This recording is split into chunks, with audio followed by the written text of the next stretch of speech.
حاجی صاحب مالشی سے مالش کروا رہے تھے۔ اتنے میں ایک آدمی آیا اور کہنے لگا، کیا حال ہے حاجی صاحب؟ آپ نظر ہی نہیں آتے آج کل۔ حاجی صاحب نے اس کی بات سنی انسنی کر دی۔ وہ بندہ کہنے لگا، حاجی صاحب میں آپ کی سائیکل لے کر جا رہا ہوں۔ وہ سائیکل مالشی کی تھی۔ کافی دیر ہو گئی تو مالشی کہنے لگا، حاجی صاحب آپ کا دوست نہیں آیا میری سائیکل لے کر؟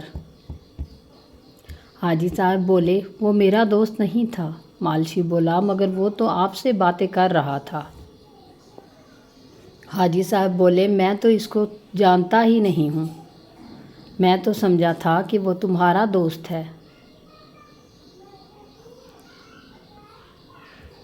مالشی بولا، حاجی صاحب میں غریب آدمی ہوں، میں تو لٹ گیا۔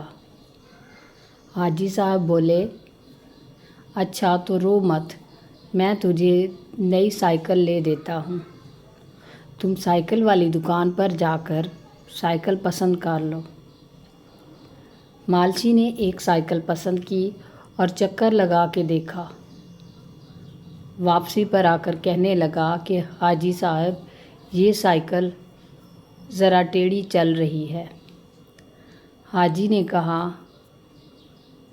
جا یار، نئی سائیکل ہے، یہ ٹھیک ہے، دکھاؤ، میں چیک کرتا ہوں۔ حاجی صاحب سائیکل پر چکر لگانے گئے اور واپس آئے ہی نہیں۔ مالشی کو اس سائیکل کے پیسے بھی دینے پڑ گئے۔